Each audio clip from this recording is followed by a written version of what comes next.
എന്താണ് ഇടതുപക്ഷം എന്ന ചോദ്യം ചിലർ ചോദിക്കുന്നുണ്ട്. അതിനുള്ള മറുപടി ഞാൻ പറയാം. ഇടതുപക്ഷം ഈ ദിശയിൽ നിന്ന് മാറി സമൂഹത്തിലെ ഏറ്റവും പിന്നണിയിൽ നിൽക്കുന്ന ജനതയുടെ ജീവിതത്തെ മുന്നോട്ടേക്ക് നയിക്കുക എന്നുള്ളതാണ്. അതാണ് അതിദാരിദ്ര്യം അവസാനിപ്പിക്കുന്നതിലൂടെ ചെയ്യാൻ ഉദ്ദേശിക്കുന്നത്. ദാരിദ്ര്യം അവസാനിപ്പിക്കുന്നതിലൂടെ ചെയ്യാൻ ഉദ്ദേശിക്കുന്നത് സാമൂഹ്യ ജീവിതത്തിന് അത്യാവശ്യമായി വരുന്ന പശ്ചാത്തല സൗകര്യം ഉൾപ്പെടെ പാവപ്പെട്ട ജനങ്ങളുടെ ജീവിതത്തെ മെച്ചപ്പെടുത്താനുള്ള സേവന മേഖലയിലുള്ള ഇടപെടൽ ഉൾപ്പെടെ എല്ലാം വർഗവീക്ഷണത്തോടെ, എന്ന് പറഞ്ഞാൽ ശതകോടീശ്വരന്മാർക്ക് വേണ്ടിയല്ല, പാവപ്പെട്ട ജനങ്ങൾക്ക് വേണ്ടി കാര്യങ്ങൾ കൈകാര്യം ചെയ്യുക എന്നുള്ളതാണ്. പദപ്രയോഗത്തിലൂടെയല്ല ഇടതുപക്ഷം എന്ന് പറയുന്ന അതിൻ്റെ ചരിത്രപരമായ ദൗത്യം നിർവഹിക്കാനാവുക. ഈ വർഗക്കൂറോടുകൂടിയാണ്, ഈ വർഗപരമായ നിലപാടോടുകൂടിയാണ്. കോൺഗ്രസ് ആയാലും BJP ആയാലും അവരുടെ വർഗ നിലപാട് എല്ലാ കാലത്തും സുവ്യക്തമാണ്. ഭൂപ്രഭുത്വവുമായി സന്ധി ചെയ്യുന്ന, ഫിനാൻസ് മൂലധനവുമായി അടിക്കടി ബന്ധപ്പെട്ടുകൊണ്ടുള്ള, ഇന്ത്യയിൽ തന്നെ കുത്തക മുതലാളിമാരുടെ വളർച്ചയ്ക്ക് വേണ്ടിയുള്ള ബോധപൂർവമായ പ്രവർത്തനം നടത്തിക്കൊണ്ടിരിക്കുന്ന പാർട്ടിയുടെ നേതാവാണ് ഇവിടെയുള്ള കോൺഗ്രസ് നേതാക്കന്മാർ. അതിൻ്റെ തന്നെ തുടർച്ചയിലാണ് ഒരേ വർഗ നിലപാട് സ്വീകരിക്കുന്നവരാണ് BJP-ക്കാർ.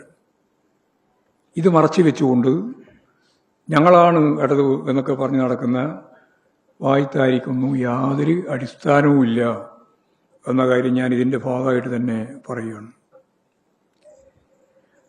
ക്ഷേമ പെൻഷനുകൾ മുടങ്ങാതെ നൽകുന്നതിനോടൊപ്പം ആശമാർ, അംഗൻവാടി ജീവനക്കാർ, പ്രീ പ്രൈമറി അധ്യാപകർ, സാക്ഷരതാ പ്രേരകുമാർ, സ്കൂൾ പാചക തൊഴിലാളികൾ, ഗിഗ് തൊഴിലാളികൾ, ഓട്ടോറിക്ഷ തൊഴിലാളികൾ, കുടുംബശ്രീ പ്രവർത്തകർ തുടങ്ങി എല്ലാവരോടുമുള്ള കരുതൽ ഈ ബഡ്ജറ്റിൽ കൃത്യമായി ധനകാര്യ വകുപ്പ് മന്ത്രി കണ്ടിരിക്കുകയാണ്. എല്ലാ സാമൂഹ്യ സുരക്ഷാ സംവിധാനങ്ങളും ശക്തിപ്പെടുത്തുന്നതിനു വേണ്ടി അടിസ്ഥാന ജനവിഭാഗങ്ങൾ ഉറപ്പിച്ചു നിർത്തുന്ന നടപടികളായിട്ടാണ് ഞാൻ ഈ പറഞ്ഞ കാര്യം വർഗവീക്ഷണത്തോടെ ഈ ബഡ്ജറ്റിൻ്റെ ഭാഗമായിട്ട് അവതരിപ്പിച്ചിട്ടുള്ളത്. വയനാട്ടിലെ മുണ്ടക്കൈ ദുരന്തത്തിൽ, ചൂരൽമല ദുരന്തത്തിൽ എല്ലാം നഷ്ടപ്പെട്ടവരുടെ ബാങ്ക് വായ്പ ഹൈക്കോടതി പറഞ്ഞിട്ടും കേന്ദ്ര സർക്കാർ എഴുതി തള്ളിയില്ല.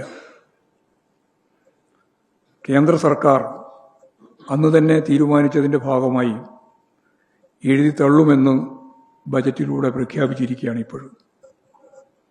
അന്ന് തന്നെ സംസ്ഥാന ബാങ്ക്, കേരള ബാങ്ക്, അവരുടെ കടം എഴുതി തള്ളാനുള്ള സംസ്ഥാന ഗവൺമെൻറ്റിൻ്റെ അഭ്യർത്ഥന അംഗീകരിച്ചിട്ടുണ്ട്. ആ ജനങ്ങളുടെ താല്പര്യം സംരക്ഷിച്ചിട്ടുണ്ട്. എന്നാൽ കോടതി പറഞ്ഞിട്ട് പോലും കേന്ദ്ര ഗവൺമെൻറ് ആ നിലപാട് സ്വീകരിച്ചില്ല എന്നുള്ളതാണ് കാണാനാവുക. ബിരുദ പഠനം കേരളത്തെ സംബന്ധിച്ചിടത്തോളം വളരെ പ്രധാനമാണ്. നമ്മൾ നേരത്തെ പറഞ്ഞു വെച്ചത് വിജ്ഞാന സമൂഹം, വിജ്ഞാന സമ്പദ് വ്യവസ്ഥ.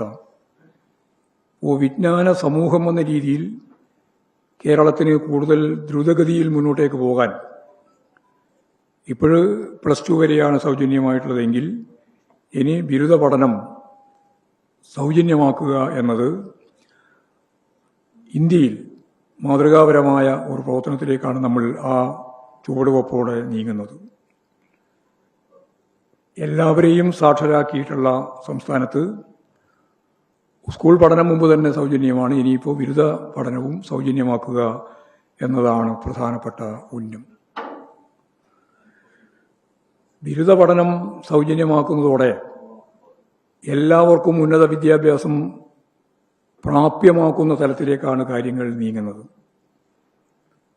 ഗവേഷണ വിദ്യാർത്ഥികളുടെ സ്കോളർഷിപ്പും മാധ്യമപ്രവർത്തകരുടെ പെൻഷനും വർദ്ധിപ്പിക്കാൻ ഇപ്പോൾ തീരുമാനിച്ചിട്ടുണ്ട്. സർക്കാർ ജീവനക്കാരോടുള്ള സർക്കാരിൻ്റെ ഉത്തരവാദിത്തം പൂർണ്ണമായും നിർവഹിക്കുമെന്ന് നേരത്തെ നൽകിയ വാഗ്ദാനം ഇപ്പോഴും പാലിക്കുകയാണ്.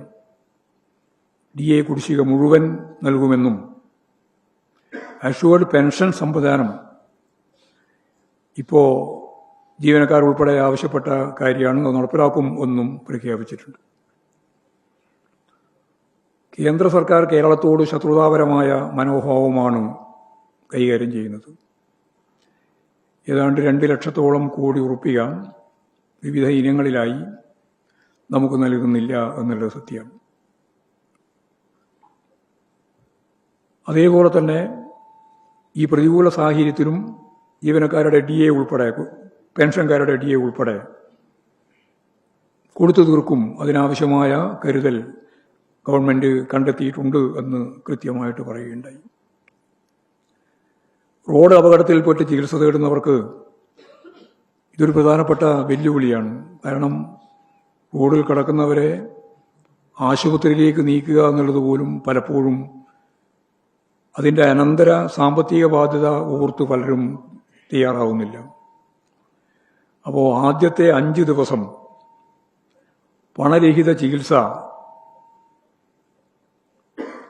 വളരെ വ്യക്തമായ പദ്ധതിയോടുകൂടി നടപ്പിലാക്കാൻ ഇപ്പോൾ ആരോഗ്യ വിദ്യാഭ്യാസ മേഖലക്ക് ബജറ്റിൽ പുതിയ മുൻഗണന നൽകുന്ന സാഹചര്യത്തിൽ ഇതുകൂടി ഇപ്പോൾ വ്യക്തമായി നടപ്പിലാക്കും. 5 ദിവസം പണരഹിത ചികിത്സ ഈ അപകടത്തിൽപ്പെട്ട ആളുകൾക്ക് നൽകും എന്നിപ്പോൾ പറഞ്ഞിരിക്കുകയാണ്. പശ്ചാത്തല സൗകര്യ മേഖലയിലും വലിയ തോതിലുള്ള പുരോഗതിയും മുന്നോട്ടുള്ള യാത്രയുമാണ് ബഡ്ജറ്റ് മുന്നോട്ടേക്ക് വെക്കുന്നത്. റോഡുകൾക്കും പാലങ്ങൾക്കും മതിയായ തുക അനുവദിച്ചു. 2269 കോടി രൂപ ചെലവിൽ വയനാട് തുരങ്കപ്പാതയുടെ നിർമ്മാണ പ്രവർത്തനം ആരംഭിച്ചു കഴിഞ്ഞു. തുരങ്കം നിർമ്മിക്കുന്നതിന് വേണ്ടിയുള്ള പണി തുടങ്ങി. ഇനി കട്ടപ്പന തേനി തുരങ്കപ്പാതയുടെ പ്രാരംഭ പ്രവർത്തനത്തിന് ഗവൺമെന്റ് ഫണ്ട് അനുവദിച്ചിരിക്കുകയാണ്.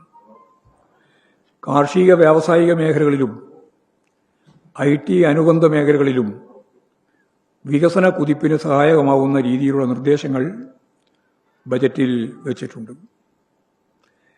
ഇങ്ങനെയെല്ലാം ഞാൻ നേരത്തെ പറഞ്ഞതുപോലെ കേരളം മാത്രമല്ല, മലയാളികൾ ലോകത്തിൻ്റെ ഏതെല്ലാം ഭാഗങ്ങളിലുണ്ടോ അവരെല്ലാം വിശദമായിട്ട് ചർച്ച ചെയ്യുന്ന നവകേരളത്തിലേക്കുള്ള കേരളത്തിൻ്റെ ഈ പുതിയ ബഡ്ജറ്റ്